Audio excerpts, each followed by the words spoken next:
Olá, boa tarde, boa noite para quem é de boa noite. Peço permissão a vocês para gravar este evento. E é com grande satisfação que, em nome da Faculdade de Ciências da Saúde, do campo universitário de Cáceres, da Universidade do Estado de Mato Grosso, do curso de bacharelado em enfermagem, que nós, do projeto de extensão Entardecer Científico, desejamos boas-vindas a todos os participantes deste evento. Iremos realizar o segundo evento do mês de maio do projeto de extensão Entardecer Científico. Antes de iniciarmos com a fala do advogado Dr. Fernando Henrique, a pedido da nossa anfitriã, a aluna Aline Dias, vou passar alguns recadinhos a vocês. Gostaria de lembrá-los da importância de confirmar o credenciamento na plataforma da Fundação FAESP, Fundação de Apoio ao Ensino Superior Público Estadual, pois a partir dele que iremos fazer o certificado de vocês. O credenciamento será liberado às 18h30 e ficará disponível até às 19h30, lembrando que é o horário oficial da capital de Mato Grosso. Em caso de dificuldades em realizar o credenciamento, entre em contato conosco pela plataforma FAESP e as nossas auxiliares do ambiente virtual irão te auxiliar. Vamos combinar assim. As perguntas poderão ser descritas no chat durante toda a palestra e, ao final, o advogado Dr. Fernando Henrique Andrade Vasconcelos irá respondê-las. As auxiliares do ambiente virtual, as acadêmicas Aline Dias, Ashi Guerrevara, Helena Isaura, Jane Kelly e Andressa Iandri, estarão fazendo esse registro e compartilhando com o advogado palestrante da tarde de hoje. Após o evento, gostaria que realizassem a avaliação, que ela é muito importante para o nosso projeto. É a partir dele, das avaliações, que nós conseguimos fazer as nossas atividades científicas. De antemão, já te agradeço. Muito obrigada. Gostaria de pedir a todos que, durante a fala do palestrante, mantenhamos o microfone desligado para que não haja interferência. Sintam-se à vontade para deixar a sua webcam aberta, caso queira. E, ao término, daremos um print de tela para postarmos nas nossas redes sociais. Antes de iniciarmos, a nossa auxiliar do ambiente virtual, a voluntária e discente do curso de enfermagem, Andressa, irá passar um breve tutorial para vocês referente ao credenciamento, avaliação do evento e os certificados. Entendemos que essa plataforma e o evento online poderá gerar dúvidas. O tutorial foi encaminhado no e-mail de vocês, para que possam acessar em caso necessário. É com você, Andressa.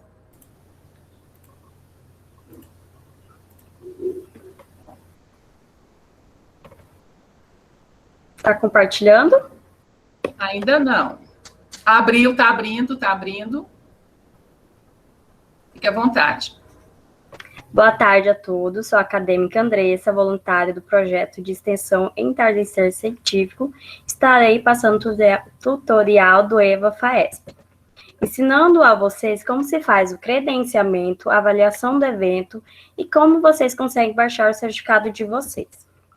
Primeiramente, vocês vão escrever EVA FAESP e entrar no site, depois acessar a conta de vocês e fazer o login. Após fazer login na plataforma da EVA FAESP, vocês vão clicar em transmissão online, que fica aqui do lado, e vocês vão ser encaminhados para outra aba. Após isso, vocês vão confirmar a presença aqui do lado, e o credenciamento vai ser realizado. Ao final do evento, vocês vão fazer a avaliação do evento, que é muito importante para receber o certificado. Vocês vão do lado, cliquem em avaliação do evento, responder e após isso o certificado estará liberado e até uma semana após a avaliação do evento. Para ter acesso ao certificado é só entrar aqui do lado em certificados, lembrando que para receber certificado tem que responder a avaliação do evento. A palestra estará iniciando, espero ter ajudado. Qualquer dúvida, vocês podem entrar em contato através do meio do projeto ou através da plataforma do EVA FAESP. Aqui estão nossas redes sociais e vocês podem estar tirando foto do evento e marcando o Instagram do projeto. Desejo a todos uma ótima palestra. É com você, professora Rosane. Obrigada a todos. Eu que agradeço, Andressa. E em nome da comissão organizadora deste evento, agradecemos mais uma vez a presença de todos vocês e desejamos que possamos sair daqui cheios de conhecimento, que servirão para a nossa vida profissional e pessoal, pois é a partir do conhecimento, é como um jardim, se não for cultivado, não pode ser colhido. Bom, o projeto Entardecer gosta sempre de estar inovando, e hoje estamos enfatizando a interprofissionalidade das profissões. A palestra tem como tema proteção à saúde dos empregados, o dever da empresa de garantir o bem-estar físico e mental de seus trabalhadores. Ela será ministrada pelo advogado Dr. Fernando Henrique Andrade Vasconcelos, que possui graduação em Direito pela Universidade Estadual do Estado de Mato Grosso, a UNEMAT, e ele é egresso aqui do nosso querido campus de Cáceres em 2017. Possui experiência na área de Direito, com ênfase em Direito Público. Atua nas áreas de Ciências Sociais, aplicada ao Direito Público, com especialidades em Direito Administrativo, Direito Constitucional e Direito Tributário. Exerce a função de advogado. Bom, eu acho que já falei demais, passo a palavra agora para o palestrante, o advogado, Dr. Fernando Henrique Andrade Vasconcelos, iniciar a sua fala. Fique à vontade, Dr. Fernando Henrique. Olá, pessoal, boa tarde. Boa tarde a todos, obrigado aí pela oportunidade de ter essa fala, essa conversa com vocês aqui, agradecer aos organizadores aí do projeto. Realmente é um tema muito interessante, né, que a gente vai tratar hoje aqui, e esse aspecto da interprofissionalidade que foi dito agora há pouco, realmente é muito importante, porque já há algum tempo nessa área de direito do trabalho, a gente vê que as pessoas são muito, em geral aqui no município de Cáceres, as pessoas têm uma carência muito grande de informação nesse aspecto trabalhista, né, e isso gera nada mais, nada menos que prejuízo às próprias pessoas, que têm aí seus direitos, né, ceifados pelas empresas, na busca desenfreada por lucro, e ficam aí, muitas vezes, a ver navios quando mais precisam, né, das empresas. Deixa eu abrir a apresentação aqui. Está aparecendo aí? Ainda não. Está abrindo, abriu. Certo? Certinho. Beleza.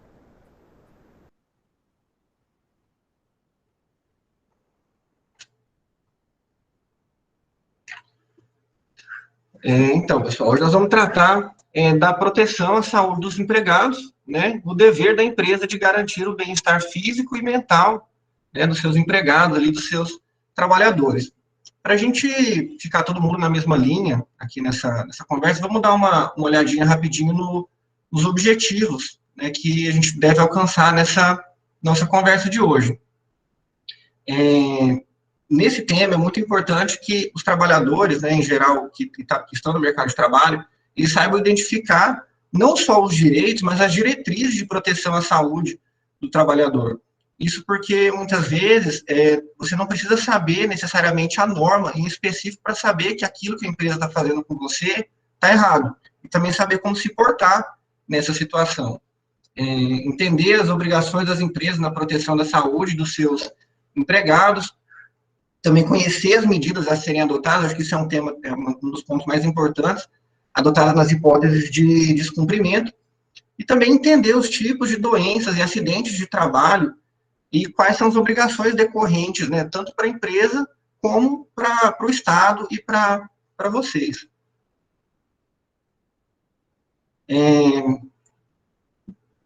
Eu separei esses temas, né, para a gente tratar, e, ao final, né, acredito que vocês estarão bem preparados para defender os direitos de vocês nas atividades que vocês vierem a exercer, e também de alguns colegas que, porventura, não tenham esse conhecimento. Né? Então, vamos lá. Proteção à saúde dos empregados. Né? O dever da empresa de garantir o bem-estar físico e mental. Vamos começar, antes da gente adentrar especificamente nesse tema do direito à saúde, né, a proteção à saúde no trabalho, a gente precisa conversar um pouquinho sobre o que é, né, de onde vem e quais as razões de existir do direito do trabalho como um todo, né? Acho que a melhor forma de começar a entender o que é o direito do trabalho, porque é um conceito que a gente tem na sociedade, mas que é muito difícil de você saber exatamente o que quer dizer. Né? Então, acho que a melhor forma da gente entender o que é o direito do trabalho é imaginar o que não é o direito do trabalho, imaginar uma completa ausência de direito do trabalho. E o que é uma ausência de direito trabalhista? Né? O exemplo mais claro que a gente tem disso é a escravidão. Né? Na escravidão, o trabalhador não tem direito a nada, ele não tem direito sequer à liberdade, quanto mais à proteção, à saúde, salário, férias. Né? O Brasil tem pouco mais aí de 100 anos de abolição da escravatura, né? E nesse período foram travadas diversas batalhas aí ao longo dos anos para que fossem reconhecidos diversos direitos dos trabalhadores, né? Em especial em face do poder econômico das empresas, porque esse realmente é a contraposição que nós temos hoje no mercado. E a gente vai ver isso mais para frente. Atualmente no Brasil, né, nós temos 3 principais normas de regência das relações do trabalho. Eu não vou entrar especificamente em cada uma delas, mas sim passar para vocês exatamente as diretrizes que essas normas trazem, porque esse é realmente o ponto importante que o trabalhador tem que saber. Né? Não precisa você se remeter ao artigo específico da norma para saber que você tem direito a determinada proteção, a determinada coisa que está garantida ali na Constituição. E essas 3 normas são elas a Constituição, né, da República Federativa do Brasil, a Constituição de 1988, a Consolidação das Leis do Trabalho, que é ali de 1943, e o Código Civil Brasileiro, que esse atual é o de 2002. É importante destacar que essas normas elas são aplicadas simultaneamente ao contrato de trabalho, né, e de forma sucessiva, né, e elas são aplicadas durante todo o contrato de trabalho. Desde que você inicia a prestação de serviço até o último dia de trabalho para a empresa, essas 3 normas são aplicadas na integralidade de forma sucessiva. O que é forma sucessiva? Se aplica primeiro a Constituição, no que a Constituição for omissa, se aplica a Consolidação das Leis do Trabalho, que é a CLT, né? E no que a CLT for omissa, busca o Código Civil, e tem mais normas, né, de menor aplicação, que são para mais casos específicos. Tratando da Constituição, né, que é a norma ali maior do ordenamento, realmente o importante a gente tratar da Constituição é que ela é ali onde está a maioria dos direitos, né, as vitórias que foram conquistadas ao longo dos anos estão firmadas ali na Constituição. E o que eu quero atentar é que o nome da Constituição é um nome ele diz muita coisa, né? A nossa Constituição é a Constituição da República Federativa do Brasil. É muito comum a gente ouvir as pessoas dizendo por aí Constituição Federal, a Constituição Federal, o que retira, né, do nome da nossa Constituição a parte principal do texto, né, que é a forma republicana. Né? A palavra república, quando a gente fala República Federativa do Brasil, república vem de res pública, que significa coisa pública, coisa do povo. Né? Nesse sentido, o governo republicano, que é um país republicano, é aquele que põe ênfase no interesse comum do povo, no interesse da comunidade, em oposição ao interesse particular e aos negócios privados. A gente não tem uma Constituição que garante, por exemplo, a prevalência do poder econômico sobre a vida do empregado. É justamente o contrário. É daí que vem a importância de a gente tratar a Constituição como uma Constituição da República. Né? Nós temos aí no Brasil uma Constituição que põe o povo, né, como principal do seu texto, e não as empresas ou o capital. Né? E é justamente o povo, girando em torno do povo, que está ali as normas e diretrizes, né, que o país vai seguir. Isso fica bem claro logo no início da Constituição, logo no primeiro artigo, né, que diz que a República Federativa do Brasil constitui-se em Estado democrático de direito e tem como fundamentos a cidadania, eu recortei alguns, né? Tem mais, a dignidade da pessoa humana, e muito destaque para essa palavra dignidade, que a gente vai tratar mais dela mais tarde, os valores sociais do trabalho, né, e da livre iniciativa. E esse parágrafo único, que é um ponto muito bonito e muito importante, que fala que todo o poder emana do povo. O poder não emana das empresas, pessoal, o poder emana do povo, né? E é o povo que exerce esse poder em face dele mesmo. Logo em seguida, nós temos aí o artigo 5º da Constituição, né? O artigo 5º é aquele que fala: todos são iguais perante a lei, sem distinção de qualquer natureza, né? Garantindo a inviolabilidade do direito à vida, o direito à liberdade, à igualdade, à segurança, à propriedade. E um inciso, né, que está dentro desse artigo, que também é muito importante, é o inciso 10, que fala que são invioláveis a intimidade, a vida privada, a honra e a imagem das pessoas.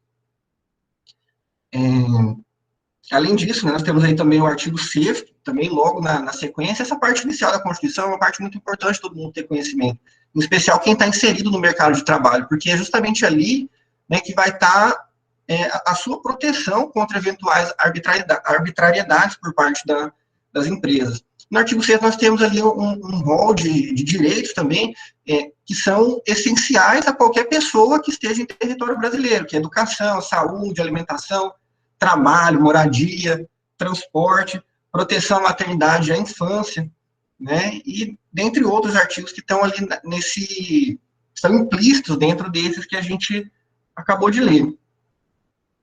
E esse aqui, pessoal, o artigo 7º, é um ponto que pega muita gente. Um ponto que pega muita gente.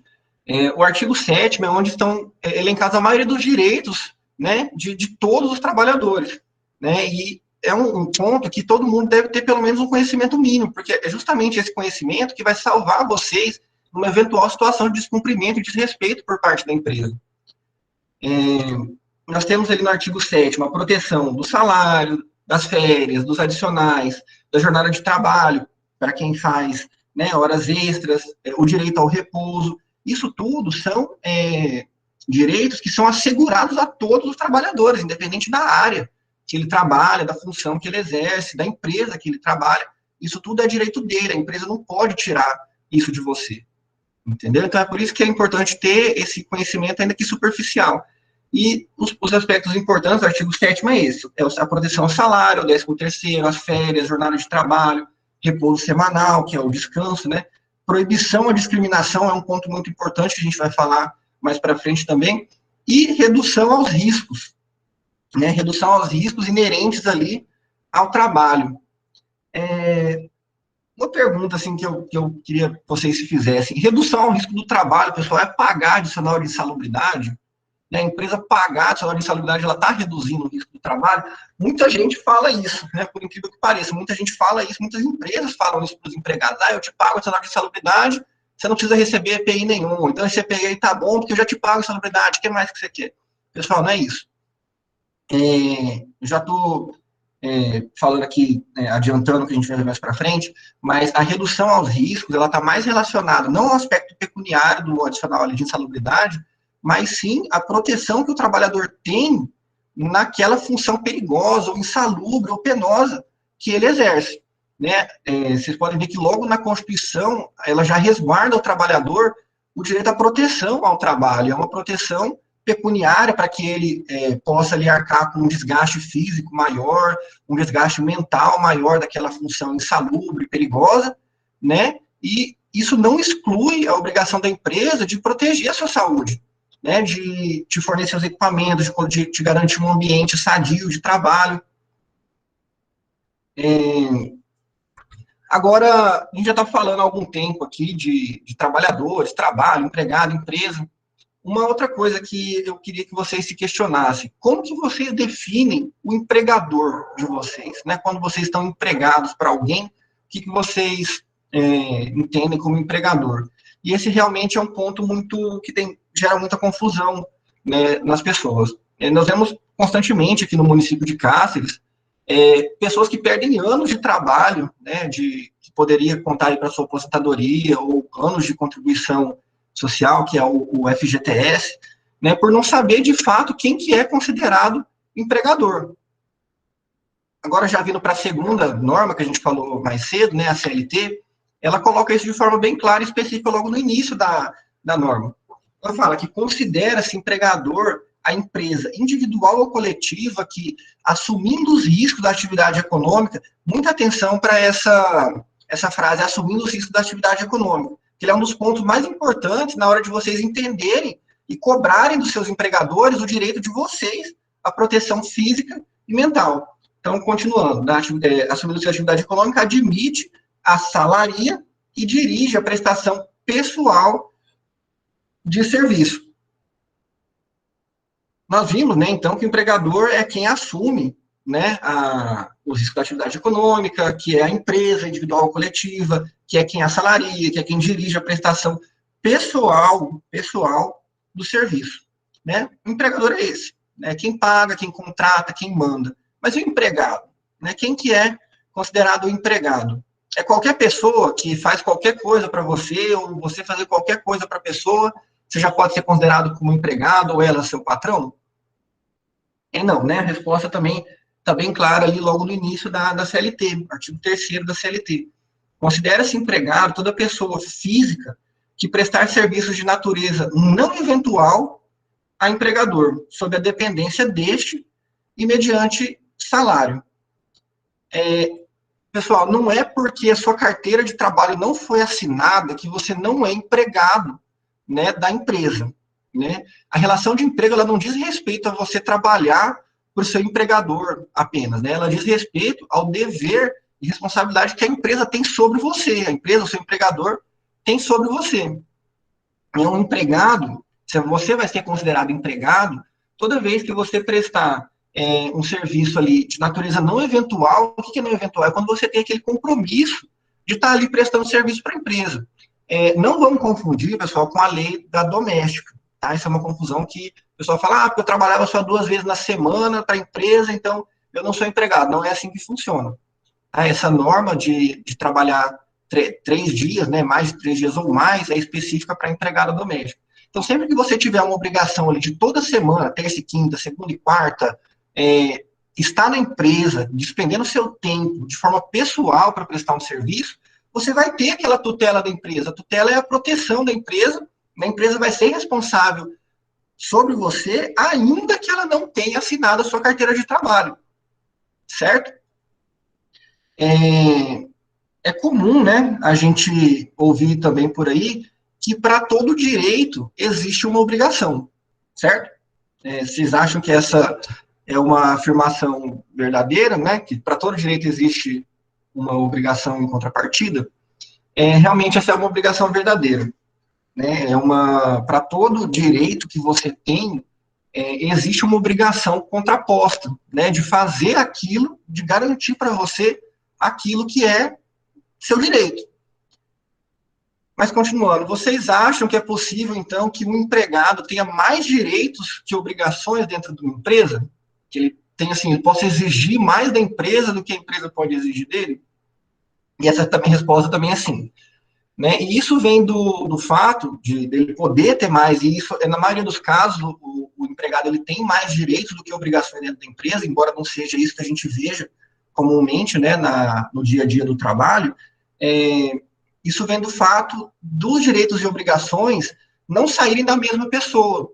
Né? Enquanto o empregado ele tem os direitos, a empresa tem muito mais obrigações sobre ele do que aquilo que é efetivamente direto para ele.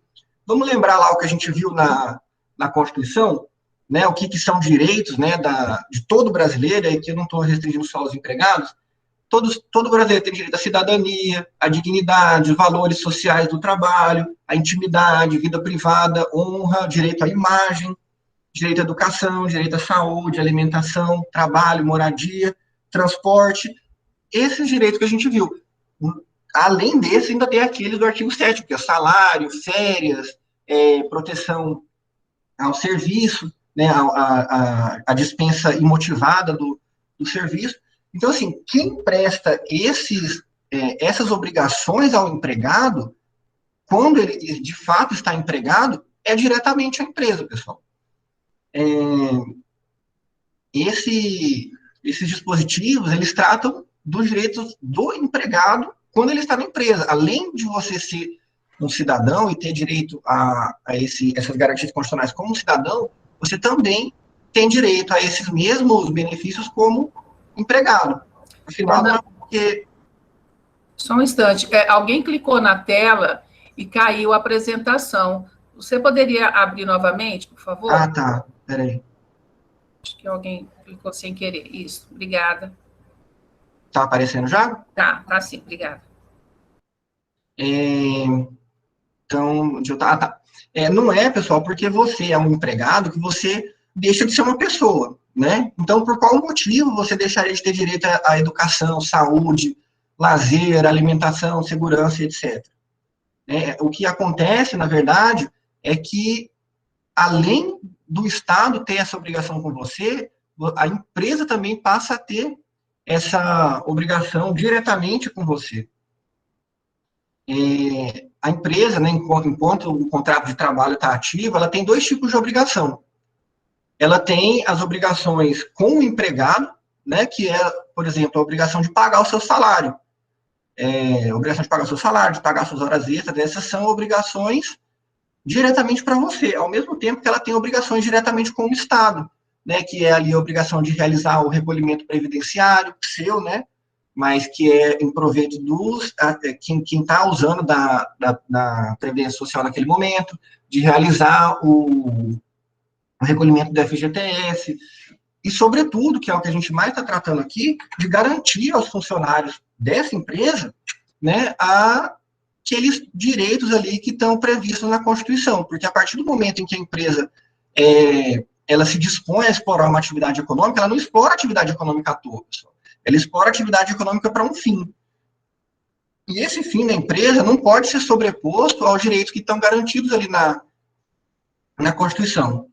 E é por isso que o tema da nossa conversa de hoje é justamente o dever da empresa, e não apenas o direito do empregado à saúde. Nós temos aí que o dever da empresa de garantir o bem-estar físico e mental dos seus empregados. Isso vai muito mais do que... a obrigação da empresa vai muito mais do que o direito do empregado à saúde. Veja que o direito da saúde, ele é só seu, você tem o direito à sua saúde. Já o dever de garantir o bem-estar físico e mental vai muito além de só você, porque é você quem vai fazer que a empresa atinja a finalidade que ela se dispõe a explorar no mercado. A finalidade essa que muitas vezes é delegada pelo próprio Estado para aquela empresa, como a saúde, por exemplo, né, que quem tem a obrigação de prestar a saúde é o Estado. Mas algumas empresas possuem autorização do Estado para explorar essa obrigação pública com cunho econômico. E eu queria ressaltar para vocês aqui que não caiam naquela falácia de entidades não lucrativas. Né? Tem muita gente que fala que eu não tenho determinado direito porque a entidade que eu trabalho não é lucrativa, então ela não tem obrigação de me pagar hora extra. Parece absurdo, mas a gente ouve isso sim. E não é porque a empresa não tem fins lucrativos que alguém não lucra com ela. Né? E ainda mais, né, não é porque ela não tem finalidade lucrativa que ela deixa de ser uma empresa. Aprofundando ainda nessas obrigações da empresa, é importante a gente realizar a distinção entre um contrato civil de um contrato de trabalho. O contrato civil, pessoal, é aquele do autônomo, aquele profissional que é contratado para prestar um serviço especializado, né, de forma livre, de forma individual. Pode ser para uma empresa, como pode ser para um particular também. Né? E eu queria destacar que, recentemente, nós tivemos um caso na área da saúde nesse sentido. Né? Uma senhora trabalhou por 2 anos para uma determinada empresa de home care, supostamente na condição de autônoma, ela era técnica de enfermagem. Só que ela foi contratada como autônoma, só que ela trabalhava com pessoalidade, ela não podia se fazer substituir por uma outra pessoa, uma terceira pessoa, por exemplo. Ela trabalhava de forma totalmente subordinada para a empresa, né? Quem determinava o que ela tinha que fazer, como que ela tinha que fazer, na onde ela tinha que fazer, era a empresa, né? Ou seja, o aspecto do contrato era muito mais relacionado ao poder de mando da empresa sobre ela do que a vontade dela de contratar com aquela empresa. E ela recebia salário, pessoal, que contrato, a gente recebe uma contraprestação ali que não tem necessariamente a natureza alimentar do salário, porque o salário é a parte que a empresa te paga para você garantir a sua sobrevivência e a observância daqueles direitos e garantias da Constituição. E ainda nesse caso dessa senhora, quando ela saiu da empresa, né, dessa empresa de home care, disseram para ela que ela não tinha direito a nada porque ela era uma funcionária autônoma, né? E nós entramos, né, pedindo o reconhecimento do vínculo de emprego para ela, e o vínculo de emprego foi reconhecido, justamente porque ela trabalhava com, não era um contrato civil que ela tinha com a empresa, era sim um contrato de trabalho. A empresa contratou ela como uma funcionária, e para fraudar a justiça, para se livrar ali de pagar algumas verbas para ela, disse para ela que ela era autônoma. Então, assim, não acreditem só no que a empresa fala para vocês, né? Lembrem a todo momento ali que a empresa, ela quer lucrar, né? E muitas empresas tentam lucrar de maneira irresponsável. Um caso mais grave, né, quando a gente vê disso aí, é quando a pessoa se acidenta no trabalho, né? Isso acontece tanto quando a pessoa entre aspas, né, autônoma, quando a pessoa também é funcionária, e mais ainda quando a pessoa não tem carteira registrada, não tem contrato, não tem nada. O que acontece nesses casos é literalmente um descarte do funcionário por parte da empresa, né? A pessoa se submete, o trabalhador se submete ali as condições de arbitrariedade da empresa, e no final ele é literalmente jogado fora da empresa. Isso é muito mais comum do que parece, né? Se vocês derem uma olhada nas notícias do Tribunal do Trabalho de Mato Grosso, quem tiver curiosidade, é só pesquisar TRT-23, né, no Google, vocês vão ver que esse é um caso muito clássico de pessoas que trabalham sem carteira assinada. Se a pessoa não tem carteira assinada, ela não vai ter praticamente direito nenhum, porque o empregador não reconhece nem o direito dela de ter o registro daquele contrato, quanto mais direito de fornecer, obrigação, né, de fornecer equipamento de proteção, né? Então, assim, é o caso em que a pessoa é literalmente jogada fora da empresa sem direito a nada. Agora, vamos voltar aqui para essa distinção do contrato de trabalho para o contrato civil. O contrato de trabalho, ele não se limita, né, ao fim acordado entre as partes, né? O que quer dizer isso? Quer dizer que os efeitos do contrato, eles superam aquilo que você é contratado inicialmente para fazer. Vamos usar o exemplo de um profissional da limpeza. O profissional da limpeza, ele é contratado para fazer a limpeza da empresa, né? Certo? Mas, na verdade, a atividade dele de limpeza é a que possibilita que a empresa atinja, né, e preste o seu serviço, seja ele bancário, hospitalar, uma empresa de vendas, né? Se aquele funcionário não prestar o serviço dele de limpeza, a empresa não vai conseguir atingir a sua finalidade, que é justamente a finalidade de prestar serviços à sociedade, porque essa é a finalidade da empresa, é aí que a empresa obtém o capital para continuar exercendo a atividade empresarial dela. E vocês puderam perceber, né, nessas falas até agora, que essa relação é uma relação marcada justamente pela distinção de poderes entre o empregado e o empregador. Enquanto no contrato civil nós temos ali uma paridade de armas, né? Por exemplo, um quer comprar, o outro quer vender, uma pessoa precisa do serviço X, de limpar um quintal, um terreno, por exemplo, e o outro presta esse serviço, né? Vocês podem perceber que, nesses casos, o interesse das partes é o mesmo, é um interesse econômico, né, entre as duas. Então, elas possuem um poder de barganha, ali um poder de negócio entre uma e outra. Eu quero comprar, mas eu quero pagar X. Ah, não, eu quero vender, mas eu quero vender por Y. E eles têm essa liberdade de negociar entre eles, o que não ocorre no contrato de trabalho. Porque o trabalhador, ao momento que ele é contratado, ele não pode simplesmente escolher o que ele vai fazer para a empresa, como ele vai fazer, né? A empresa tem uma proposta, se dispõe a pagar aquilo, se ele quiser bem, se não, vem outra. A fila é grande, é o que a gente sempre vê aí no mercado de trabalho. No contrato civil, a valoração é da moeda, é do dinheiro, enquanto no contrato de trabalho, a valoração é da força do trabalho.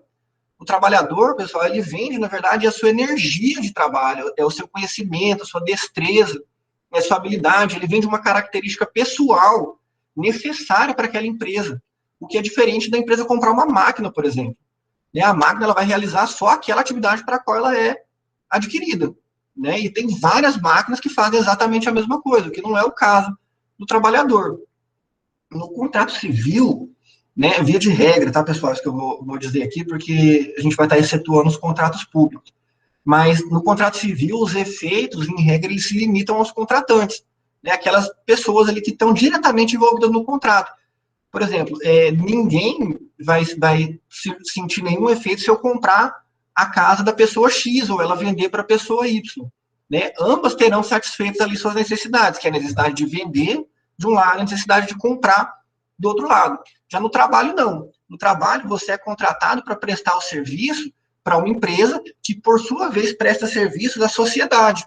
Ou seja, o seu trabalho, ainda que indiretamente, surte efeitos em terceiras pessoas, que na maioria das vezes você não conhece, né? E as mesmas, na maioria das vezes, também nem ficam sabendo que você trabalhou naquilo. Aqui.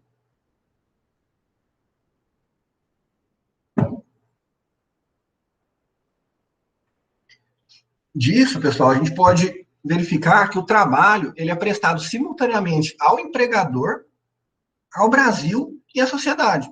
Ao empregador nós já vimos, né? O empregador é quem vai se utilizar ali da sua força de trabalho, da sua energia, do seu conhecimento, é quem vai tirar o proveito direto, né, da sua capacidade de trabalho. A sociedade nós também já vimos, né? A sociedade é quem vai usar do serviço que essa empresa se dispõe a oferecer, seja um serviço de prestação alimentícia, como é um mercado, um restaurante, etc., como um serviço de saúde, como são os hospitais, as clínicas, né? Agora, o Brasil, pessoal, isso que é um ponto que eu quero destacar para vocês, porque é daí que vem a imensa proteção que o país dá ao empregado. E é esse o ponto que tem que ficar, assim, realmente marcado na cabeça de todo trabalhador. O Brasil, ele recebe o seu serviço porque é por meio do seu trabalho que você possui os meios para obter aquelas garantias que estão lá na Constituição.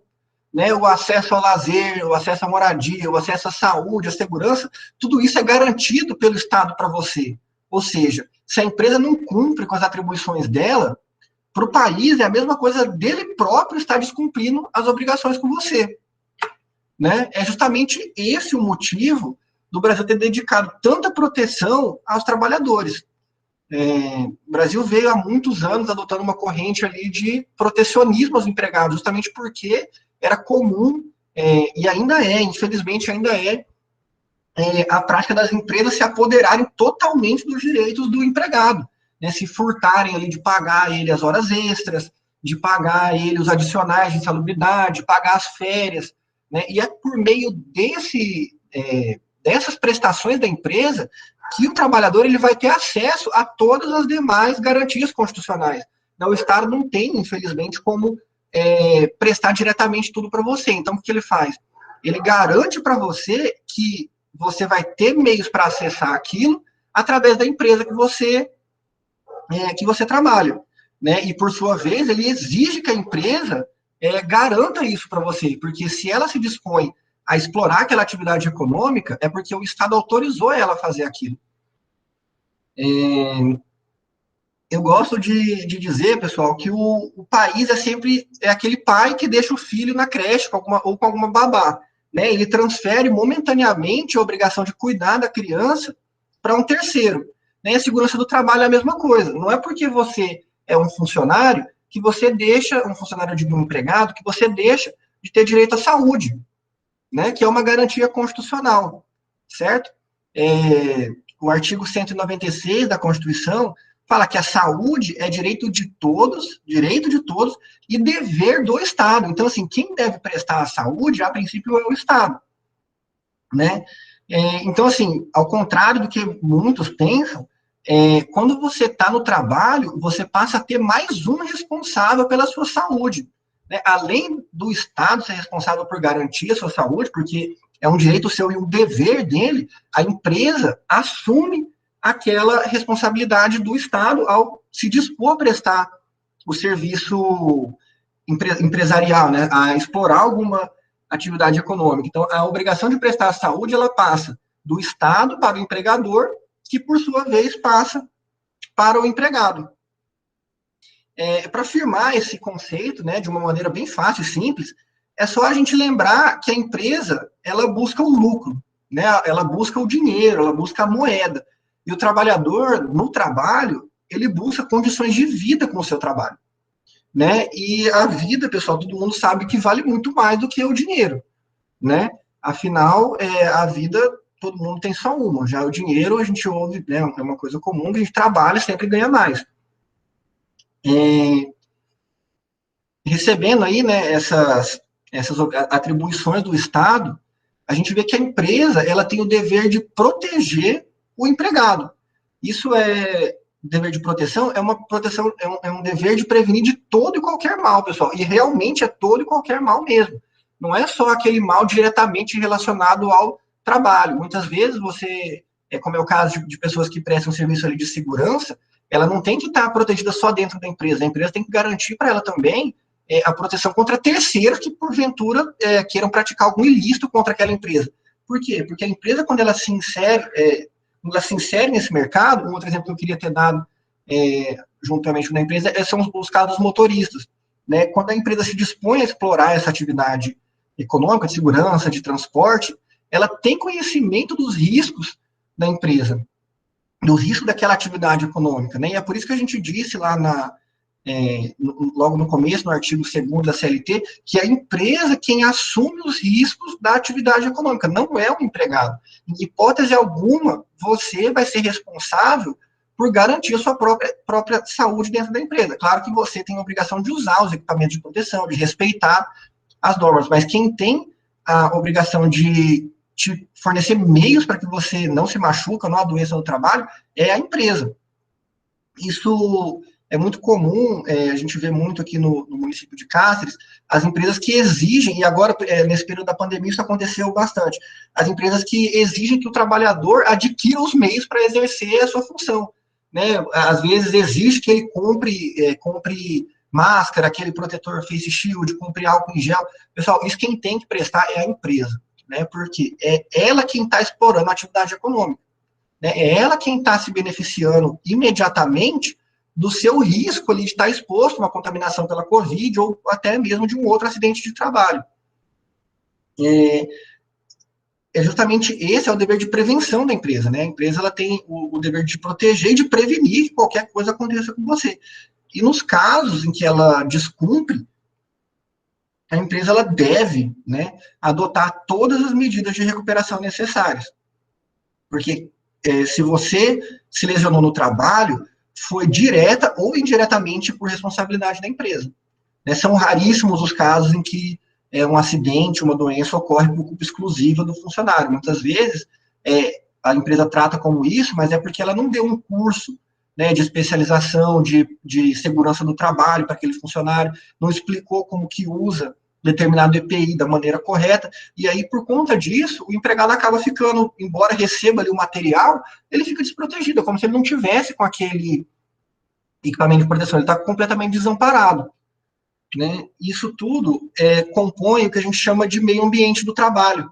Né? O meio ambiente do trabalho, pessoal, é o contexto ali de proteção do empregado. Tudo aquilo que o empregado está inserido dentro da empresa é considerado o meio ambiente de trabalho dele. Né? O meio ambiente do trabalho adequado e seguro é um dos direitos fundamentais do trabalhador. E não é porque o trabalhador trabalha, presta serviço fora da empresa, que ele não está inserido ali dentro do contexto do meio ambiente da empresa.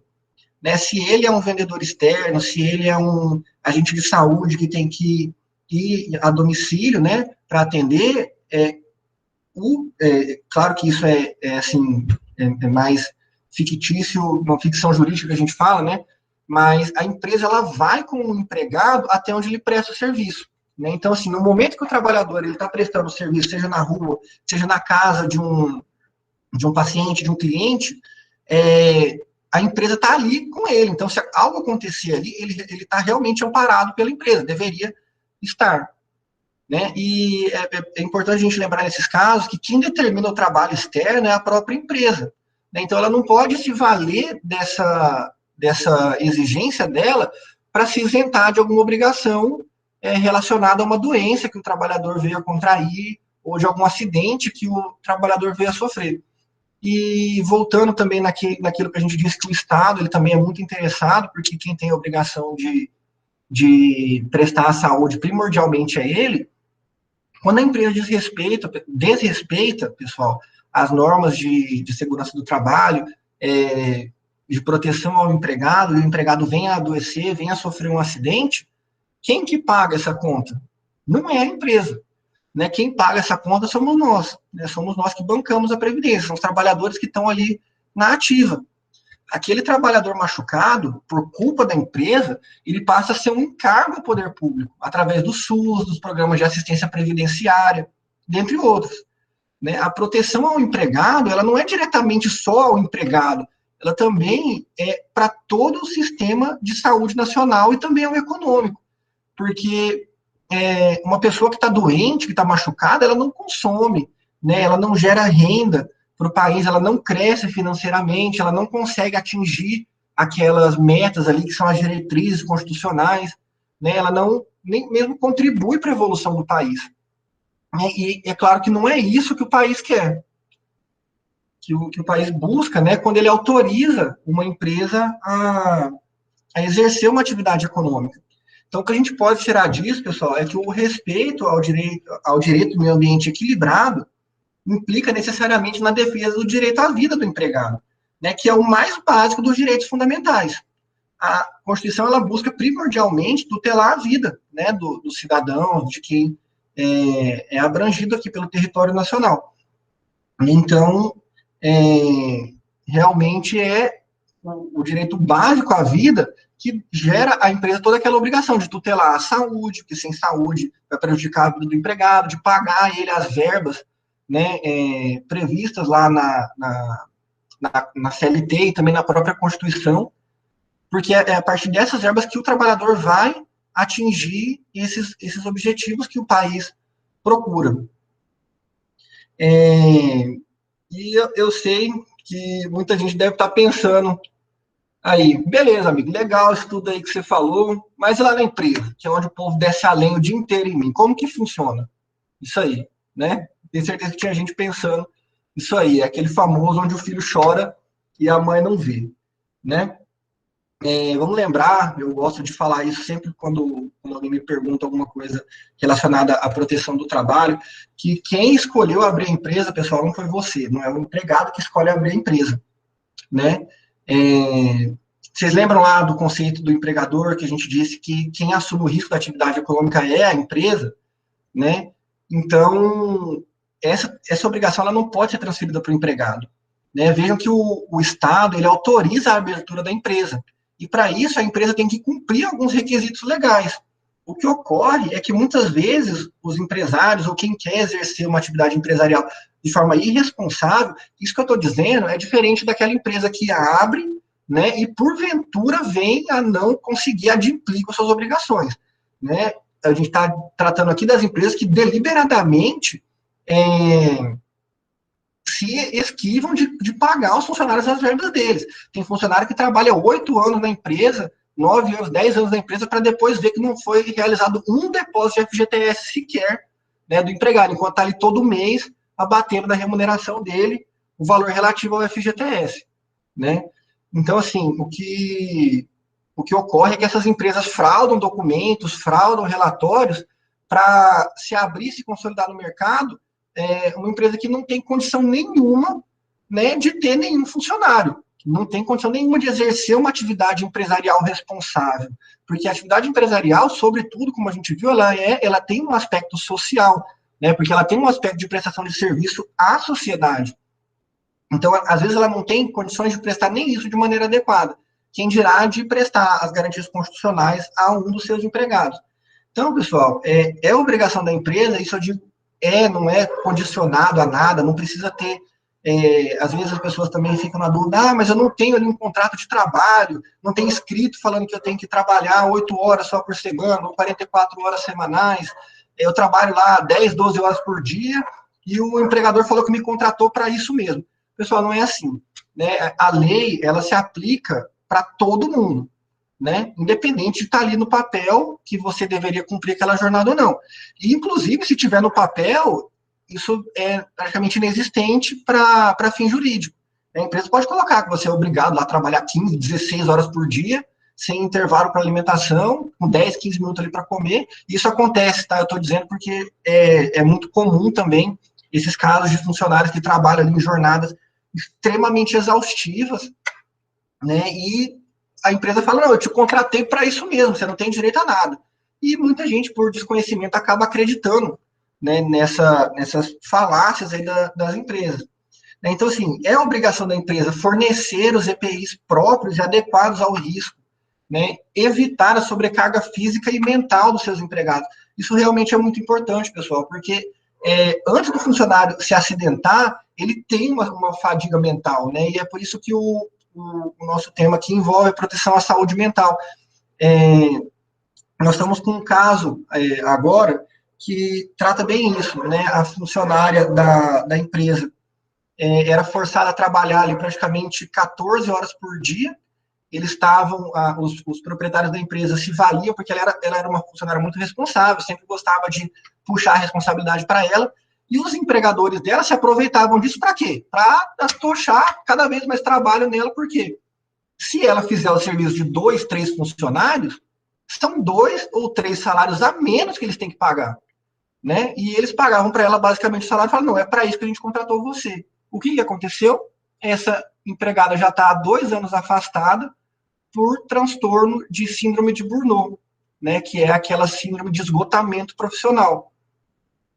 Então, assim, por sorte, né, ela não veio a sofrer um acidente físico, né, que resultou em alguma lesão física diretamente para ela. Mas o que ocorre, né, a gente vê muito isso nas empresas frigoríficas, é que o trabalhador ele é tão sobrecarregado de trabalho, tem um trabalho tão penoso, tão árduo, tão intenso, né, às vezes num ambiente extremamente insalubre, seja por calor, por frio, ou mesmo por estresse do trabalho, porque tem atividades que a gente exerce até mesmo dentro do escritório, que é extremamente estressante, né, e isso ocasiona ali uma desatenção momentânea que pode até mesmo ceifar a vida do funcionário.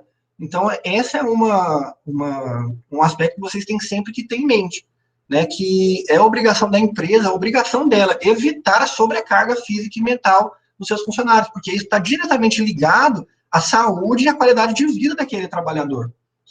Um outro ponto importante é que também é obrigação da empresa admitir e selecionar gestores aptos a gerir seus subordinados. Uma outra coisa que acontece muito também é que a empresa vai e enfia cada vez mais trabalho, mais tarefa no gestor, e o gestor fica estressado, o que ele vai e faz? Desconta no funcionário. Ou então vai e bota um gestor, que eles gostam de falar, um carrasco, que é para forçar o trabalhador a trabalhar cada vez mais por medo de ser mandado embora. Isso não pode, pessoal. Né? É obrigação da empresa garantir um ambiente de trabalho sadio e harmonioso. Né? Todo empregado tem que ser tratado com dignidade, com respeito. Né? Não é porque ele está submisso ali para a empresa que ele pode ser desrespeitado, tratado como uma máquina ali que está com defeito muitas vezes, né? Que se aquele computador velho que você dá um tapa nele para ele voltar a funcionar. Isso acontece, né? A gente vê muito, a gente teve um caso, inclusive, isso que ocorreu no ambiente hospitalar, onde um médico perseguia ali uma empregada da área da enfermagem, né, e ela veio a pedir conta, né, do trabalho por não suportar esses assédios que eram praticados pelo supervisor dela. E não é isso que tem que acontecer, né? A primeira coisa, a gente vai ver mais para frente como lidar nesses casos, mas a primeira coisa que vocês têm que saber é que vocês têm que ser tratados com respeito, né? Porque é uma obrigação da empresa garantir que quem ela põe para cuidar de você tem capacidade não só de trabalho, mas também uma capacidade emocional para lidar com os empregados que são subordinados a ela. E, além disso, também é obrigação da empresa, e entrando nisso que a gente já falou aqui, que é adotar todas as medidas para garantir todos os direitos fundamentais dos seus funcionários. A empresa não pode relativizar direitos, pessoal. Nós tivemos representantes que foram lá e fizeram a Constituição, né, que fizeram as leis do trabalho para proteger proteger os empregados. Né? E não é a empresa não foi eleita, a empresa não tem poder legislativo. Né? Não é a empresa que vai escolher qual norma ela vai seguir, qual direito ela vai respeitar. É uma atribuição dela, né, de respeitar tudo aquilo que está garantido na Constituição para cada um dos funcionários. Assim, vocês também devem estar se perguntando, beleza, né? Beleza, eu preciso do meu emprego tanto quanto a empresa precisa de mim. E aí? Né? Isso é uma frase que a gente também ouve muito, acho que todo mundo ouve isso em algum momento da vida. E aí, pessoal, o que vocês têm que ter em mente, que quem precisa mais de você é você mesmo e a sua própria família, né? No mundo, um trabalhador morre por acidente ou doença de trabalho a cada 15 segundos, né? Só imagina quantas pessoas já não morreram desde quando eu comecei a falar aqui e conversar com vocês. De 2002 a 2020, o Brasil registrou 6 mortos a cada 100 mil empregados formais. E esse formais está com um asterisco por um motivo muito triste, mas muito claro. Né? 41, quase metade dos trabalhadores brasileiros são informais. Isso é um dado de 2019. Então, assim, se a cada 100 mil empregados, 6 morrem, né, e praticamente metade dos empregados brasileiros são informais, quantas pessoas aí não morrem, né, por conta de um descumprimento contratual do seu empregador? Você vai morrer, pessoal, a empresa vai continuar funcionando. Você tem que ter em mente isso aí. Né? O trabalhador, às vezes, ele se mata de trabalhar, tolerando os descumprimentos da empresa. Né? Às vezes, a pessoa desenvolve um amor platônico pela empresa, fala, não, eu preciso dar toda a minha vida, o meu esforço, essa empresa é a minha vida, e tal. Enquanto a empresa, para ele, na verdade, ele para a empresa, é simplesmente uma forma de obter lucro. Né? A empresa não está valorizando você por todo o seu esforço, por você estar se matando ali de trabalhar, trabalhando 12, 14 horas por dia, às vezes bate o ponto, vai e volta a trabalhar. Né? Se a empresa não respeita nem os seus direitos básicos, né, ela vai respeitar o quê de você? A primeira coisa que ela vai fazer quando você adoecer é te mandar embora. Se ela não te der um jeito, não der um jeito ali de armar uma justa causa para te mandar embora. Vamos lembrar também que acidente e doença do trabalho, ela não envolve apenas lesões físicas. O TST, recentemente, o Tribunal Superior do Trabalho, teve um julgado muito interessante, infelizmente não tive como colocar ele aqui, porque era um texto muito grande, mas que ele tratou as doenças mentais do trabalho, emocionais, psicológicas do trabalho, como as doenças invisíveis do trabalho. Né? Porque quando o trabalhador ele quebra uma perna, ele machuca um braço, é muito fácil todo mundo ver aquilo ali. Mas quando ele desenvolve uma depressão por conta das condições de trabalho, uma síndrome de ansiedade por conta da sobrecarga de trabalho, da exigência insana ali dos seus superiores, muitas vezes nem ele mesmo percebe isso. Né? E, consequentemente, não vai buscar o auxílio, né, que ele tem direito. Apenas em 2020, né, no ano passado, foram 289 mil trabalhadores afastados apenas por transtornos psicológicos.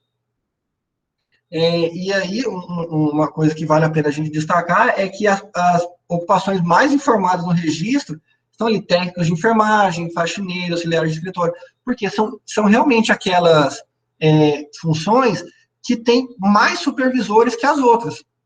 Né? Enquanto, por exemplo, um gestor só responde lá ao chefe da empresa, muitas vezes o trabalhador da faxina, o técnico, responde a 3 ou 4 pessoas que são ali supervisores dele. Então, essa pressão é extremamente danosa para o funcionário. Né? E quem sai prejudicado com isso realmente é só o trabalhador. E assim, também é uma coisa muito comum as pessoas dizerem, mas se eu ficar comunicando para a empresa qualquer problema de saúde que eu tiver, eles vão me mandar embora. E eu volto a destacar que a empresa não pode atribuir ao funcionário o risco de exercer suas atividades. Ela faz? Infelizmente tem empresa que faz, pessoal, mas é por isso que as leis estão aí. As leis estão aí para serem observadas. Né? Não é porque a empresa deixa de cumprir que você não tem direito. É aí que é o momento de você estar informado, para muitas vezes, quando seu empregador chegar para você e dizer, olha, eu preciso que amanhã, semana que vem, você trabalhe, faça jornada de 14 horas para substituir seu amigo e faça 10 minutos de intervalo. Para você saber falar, olha, eu não vou fazer isso, né, porque isso vai me fazer mal, isso vai me prejudicar. Você tem a obrigação de colocar um outro funcionário para cobrir aquele funcionário que foi afastado. E essa fala que eu digo seria ali para o gestor da empresa. Uma outra coisa importante que muitas pessoas não têm conhecimento é que quando o funcionário ele adoece ou ele se acidenta no trabalho, ele adquire uma estabilidade provisória de 12 meses a partir de quando ele retorna do afastamento dele. Né? E muitas vezes também a empresa quando se depara com uma doença dentro do trabalho, ela se esquiva de fornecer ao empregado o comunicado de acidente de trabalho. Pessoal, doenças do trabalho também são consideradas acidentes do trabalho. Então, se você adquiriu uma depressão, uma crise de ansiedade, uma síndrome de Burnout, como é o caso da cliente que eu relatei agora há pouco, vocês têm que exigir da empresa a formulação do comunicado de acidente de trabalho, né? Ou então buscar o sindicato da categoria de vocês, ou vocês mesmos entrarem lá no site do Ministério do Trabalho e formalizar esse comunicado de acidente de trabalho. Claro que quem tem a obrigação de fazer é a empresa. Vocês não podem abrir mão disso, porque esse é justamente o resguardo que vocês terão no futuro, que a empresa não vai usar esse descumprimento contratual dela, que resultou na doença, contra você mesmo, né? Que você vai voltar ali, vai ficar fazendo tratamento, às vezes custeando com o seu benefício ali, o seu tratamento, sem sobrar nada para você no final do mês, e a empresa vai te demitir uma semana depois que você voltar para o trabalho. Então, vocês realmente têm que ter conhecimento dos direitos que vocês têm e também das obrigações da empresa, para, em eventual descumprimento, vocês exigirem da empresa a documentação necessária, em especial, nesse caso, o comunicado de acidente de trabalho. E um outro aspecto é que o descumprimento das obrigações por parte da empresa dá o direito do empregado, entre aspas, né, de mandar a empresa embora. Todo mundo sabe que quando o empregado não cumpre com as obrigações dele, a empresa pode dar uma justa causa, né? O que muita gente não sabe é que o empregado ele também pode dar uma justa causa na empresa. Isso ocorre, né, é a chamada rescisão indireta, dispensa indireta, quando o empregador ele descumpre as obrigações dele do contrato, quando o empregador expõe o empregado a risco, e isso acontece muito no ambiente hospitalar, pessoal. Trabalhadores não receberem os equipamentos adequados, se contentarem ali com equipamentos mínimos de proteção, né, achando que a empresa não tem obrigação de dar mais nada para ela. Então, o que eu posso fazer já que a empresa não me dá, né? Em especial na área da saúde, os trabalhadores da saúde têm que ter a consciência que o serviço que vocês prestam é um serviço essencial para o país. Então, assim, se a empresa de vocês não está observando o direito de vocês e vocês adoecem, quem vai ser o maior prejudicado é aqueles que tomariam o seu serviço. Né? Afinal, se todos os trabalhadores adoecerem e ficarem doentes, quem que vai cuidar deles no final? Né? Então, em especial, os trabalhadores da área da saúde, vocês têm que ter essa consciência, né? E não é assim, não é arrogante você chegar para o seu empregador quando ele mandar você fazer alguma coisa e você se negar a fazer porque você não se sente seguro para exercer aquela atividade, né? Ou exigir um equipamento de proteção mais adequado àquela função que você está exercendo. Não é errado isso, não é feio, pelo contrário, o errado é a empresa não garantir essa segurança para você. E uma das hipóteses, algumas das hipóteses, isso aqui não é isso que eu estou dizendo aqui, exemplos da justa causa para a empresa, não só esses casos, são meros exemplos. Né? Não fornecer os equipamentos devidos e adequados, inclusive de substituir esses equipamentos. Né? Porque há um tempo atrás foi até um pessoal no escritório de um hospital dizendo que eles estavam tendo que reutilizar equipamento de proteção. E um equipamento de proteção que não está sendo usado conforme ele foi projetado, ele não tem serventia nenhuma. É aquele famoso equipamento para inglês ver. Né? Quem está ali no hospital vai achar que está protegido, mas na verdade não está nada. Né? E isso ainda é mais prejudicial, porque muitas vezes a empresa usa isso contra você. Fala, olha, você assinou aqui que você recebeu esse equipamento de proteção, e se adoecer, então foi fora do trabalho. Isso é um tipo de coisa que vocês não podem deixar acontecer, nem com vocês, nem com os colegas de vocês. Outras obrigações que devem ser adquiridas pela empresa e que, se não cumpridas, podem ocasionar a justa causa da empresa, é não pagar verbas salariais do empregado, horas extras, FGTS, férias, porque isso está ligado diretamente ao direito básico do empregado, que é o direito à vida, o direito à saúde, ao lazer, à educação, tudo mais, que a gente viu lá na Constituição. Submeter o empregado a jornadas exaustivas em desconformidade com as autoridades competentes. Não é todo lugar que faz o regime 12 por 36, por exemplo, que tem autorização legal para fazer isso. Até porque a nossa lei, ela proíbe a realização desse tipo de jornada em ambiente insalubre. O hospital é um ambiente insalubre. O que acontece é que, na maioria dos casos, os hospitais eles buscam uma autorização junto com o Ministério do Trabalho, para realizar essa compensação de jornada, 12 por 36. Só que isso não pode ser realizado em detrimento da saúde do funcionário. Né? Se é uma função, por exemplo, que causa uma fadiga mental tamanha, que vai estar expondo ali depois da sexta, sétima hora de trabalho, vai estar expondo o empregado a um erro grave de trabalho, que pode prejudicar não só a ele, como a quem está tomando o serviço dele, ele não pode exercer essa função, e não é concedida autorização nesses casos. E também é uma exigência que vocês têm que ver na empresa de vocês. Eu estou cumprindo essa jornada aqui de 12 por 36, de 12 por 24, ou de 24 por 48. A empresa tem essa autorização, né? Isso aí, pessoal, é importante justamente para vocês se resguardarem. Né? Caso aconteça algo com vocês, que vocês possam buscar da empresa depois a reparação por esse mal. Submeter o empregado a gestores, supervisores abusivos, agressivos ou despreparados. O gestor, como eu disse já anteriormente, ele não pode ser um gestor carrasco, né? Um gestor ali da era da escravidão, que está com um chicote ali atrás de você, vamos lá, trabalha, senão vai levar porrada. Não é assim. Né? O gestor, ele está para proporcionar a prestação correta da atividade da empresa, não é para forçar o empregado a dar até a última gota de suor dele ali na função. Não atender à necessidade de segurança do empregado. Isso é aquilo que eu disse. Se você não se sente seguro para realizar uma atividade, certamente é porque você não está recebendo todo o amparo da empresa para realizar aquilo. Muitas vezes é um curso que a empresa tinha que te dar, que você não recebeu, um curso de segurança, um curso de como utilizar determinado equipamento de trabalho. Muitas empresas agora na área da saúde não treinaram seus funcionários para trabalhar em momento epidemiológico. Né? Nós temos ali trabalhadores que, às vezes, não são nem diretamente da área da saúde, por recepcionistas, funcionários da limpeza, mas que estão em contato direto com esse ambiente extremamente perigoso, insalubre, porque uma doença contraída no hospital pode ceifar a sua vida, pode te tornar incapaz para o resto da vida.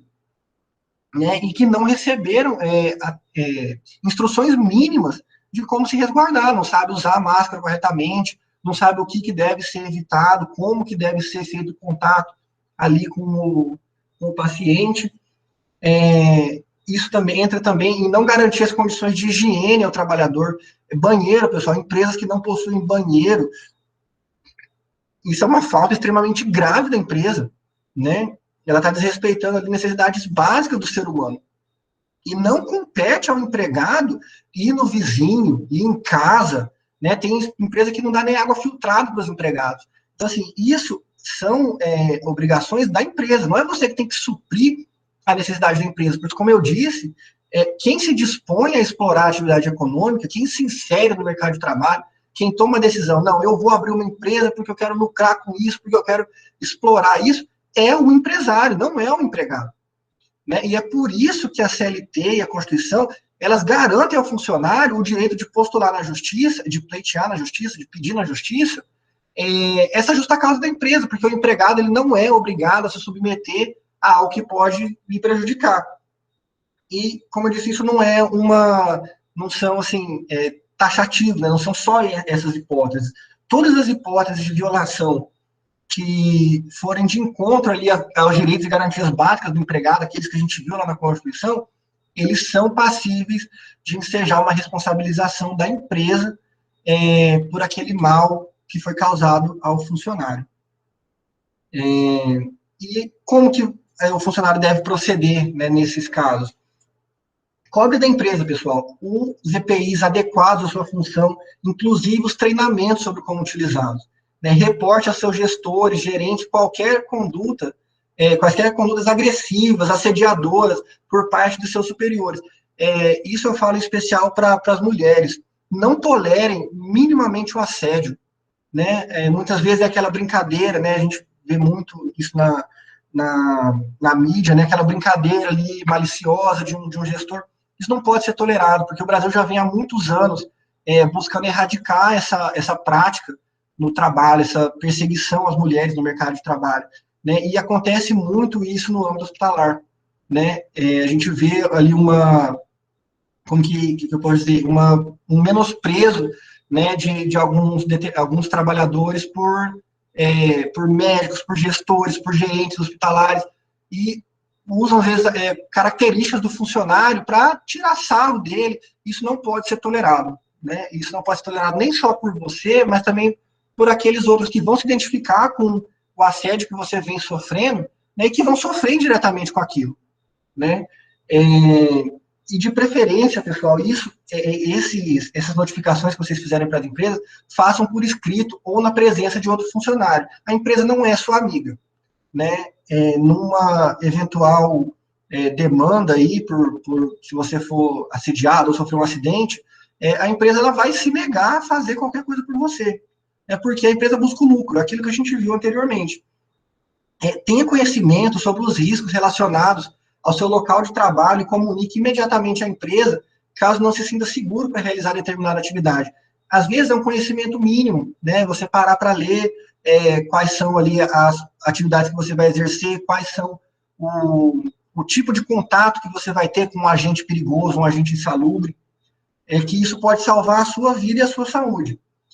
Não deixe transtornos relacionados ao trabalho, emocionais, relacionados ao trabalho em segundo plano. A empresa tem a obrigação de garantir os meios necessários para que você execute seguramente suas atividades.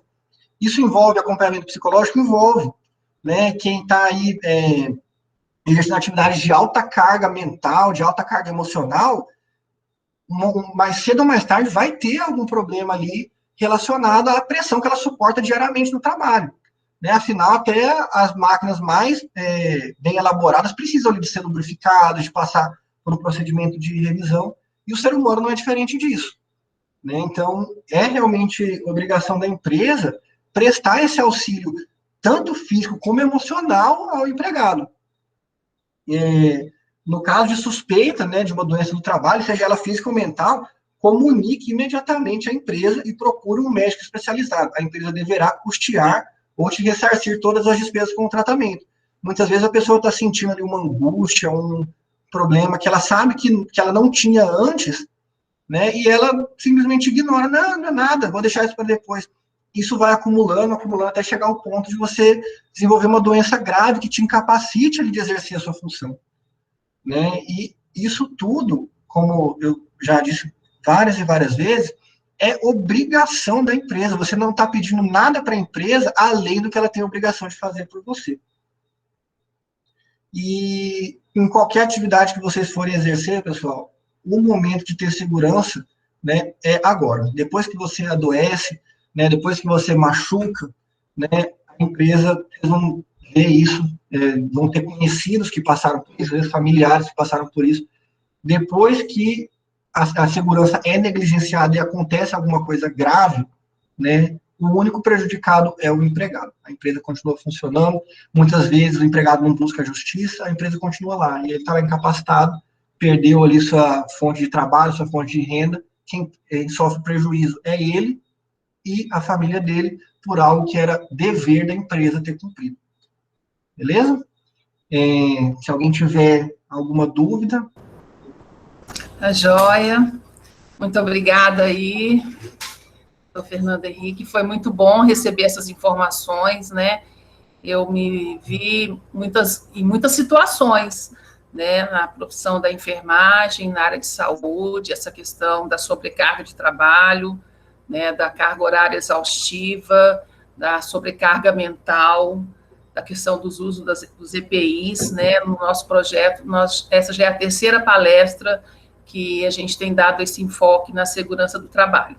Foi muito bom aí conhecer, né, esse outro lado da parte do direito. Bom, abriremos espaço, então, para as perguntas, né? As nossas auxiliares do ambiente virtual, a Aline, estará passando as perguntas para o palestrante. Fique à vontade, a Aline ou as meninas do chat. Boa tarde, pessoal. Tivemos algumas perguntas.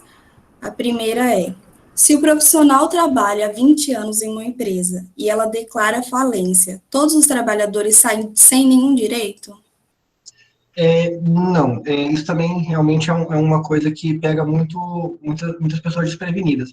O direito do empregado, ele é resguardado, né? A empresa, ela tem a obrigação, permanece. O que acontece muitas vezes é que o empregado demora muito a achar. O que é o procedimento de falência, pessoal? O procedimento de falência não é que a empresa acabou do nada. Né? O procedimento de falência é que a empresa não está mais exercendo a atividade dela e ela está usando do patrimônio que ela já tinha para cumprir as obrigações que foram adquiridas. Né? E muitas vezes o trabalhador ele espera muito tempo para entrar na justiça e acaba que ele ganha, né, tem o direito dele reconhecido e a empresa já não tem mais nada para pagar ele. Né? O crédito trabalhista, foi o que a gente já viu aqui anteriormente, ele é um crédito alimentar, ele é usado para sobrevivência, subsistência do empregado, então ele é um crédito privilegiado. Então é importante que a pessoa que se viu ali numa empresa que abriu falência, busque imediatamente a tutela ali dos seus direitos, sob pena dela aguardar 1 ano, 2 anos para entrar na justiça, ganhar e não receber. Né? Vai ter um título para pôr em casa e não vai ter nada satisfeito das obrigações, as obrigações permanecem. Ok, a próxima pergunta é... Só um minutinho. O empregador, ele pode demitir por causa justa e o funcionário não precisa receber o FGTS? Por justa causa, no caso, né? Uhum. Ele pode, mas as hipóteses de justa causa são casos muito específicos da lei. Tem que ser, para romper a justa causa, a demissão por justa causa é quando o contrato de trabalho ele não pode mais ser exercido. Porque a gente viu que o contrato de trabalho ele tem um aspecto social. Né? Então, assim, o trabalhador ele tem aquela garantia do emprego, né, de exercer aquele emprego para subsistir, porque o Estado garante isso para ele. Então, a falta que ele cometeu para receber uma justa causa tem que ser absurdamente grande, assim, ao ponto da empresa não confiar minimamente nele para ele entrar dentro. É o caso do funcionário que rouba, do funcionário que comete uma negligência absurda. Erro, pessoal, erro não é justa causa, tá? Você errar no trabalho, errei uma conta lá, dei prejuízo para a empresa, ou fiz alguma coisa errada, isso não é justa causa, né? Às vezes você errou justamente porque a empresa estava te sobrecarregando de trabalho, ou porque não te explicou como fazer determinada função. Então, assim, é importante você saber, né, o motivo ali da justa causa e, assim, buscar ter conhecimento se realmente aquela justa causa é verdadeira, porque acontece muita fraude. Às vezes a empresa já quer mandar o funcionário embora e dar uma justa causa nele para não ter que pagar as coisas para ele. Só no ponto do FGTS, um ponto importante é que o empregado ele não saca o FGTS, mas o FGTS tem que estar depositado na conta dele. Então, se às vezes a pessoa é mandada embora por justa causa, mas a empresa nunca recolheu o FGTS. Né? Às vezes a justa causa é até válida, mas o FGTS tem que estar lá. Às vezes vai financiar uma casa, fica doente, precisa sacar o FGTS, o dinheiro tem que estar lá. Ok, uma última pergunta que entrou agora. É certo quando entra de férias no próximo mês não receber? Somente no mês das férias recebe? Então, algumas empresas, isso realmente é autorizado pela lei, elas antecipam o salário do mês seguinte das férias, né? Então, você vai receber o salário do mês que você trabalhou, o salário das férias e o salário do mês seguinte às férias. Né? E aí, nesse caso, você vai trabalhar, não vai receber, mas não é porque a empresa não está te pagando, é porque ela já te pagou. Mas, se eventualmente você fez horas extras naquele mês, ela tem que te pagar as horas extras, ela tem que te pagar tudo que ela não pagou naquele salário antecipado ali que você recebeu.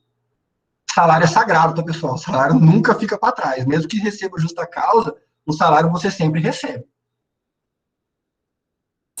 Acredito que as dúvidas foram esclarecidas. Obrigada. É com você, professora. Obrigada, Aline. Obrigada mesmo. E tivemos um grande aprendizado com você, Fernando Henrique. Muito obrigado por estar aqui conosco, né, de ter reservado aí um tempinho da sua agenda. Aguardamos a sua presença novamente em nosso projeto de extensão. Vai ser um prazer. Agradecemos também a presença de todos nesse evento. Queremos avisar que o credenciamento já está aberto e permanecerá até às 19h30, horário de Mato Grosso. A avaliação do evento também já foi liberada, então peço por gentileza que o façam. O certificado será liberado daqui no máximo a 15 dias. Qualquer atraso, as informações chegarão pelo e-mail. E desta forma, a equipe do Entardecer Científico agradece a contribuição do Dr. Fernando Henrique Andrade de Vasconcelos e de todos os participantes deste evento. E a pedido da nossa anfitriã, Aline Dias, vamos abrir a câmera para dar um print de tela. E eu quero dizer 3 palavrinhas para fecharmos o evento da noite de hoje. Obrigada, obrigada e boa noite. Obrigado.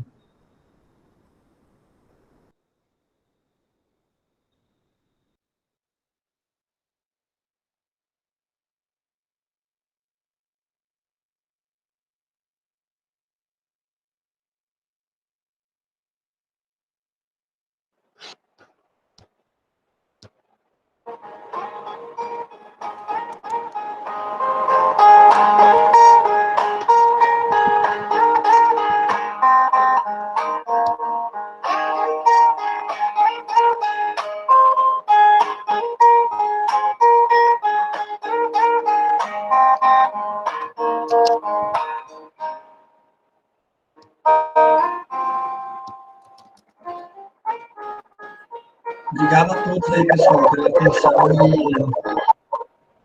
e disponibilidade. Tchau, tchau. Tchau, tchau. Muito obrigada.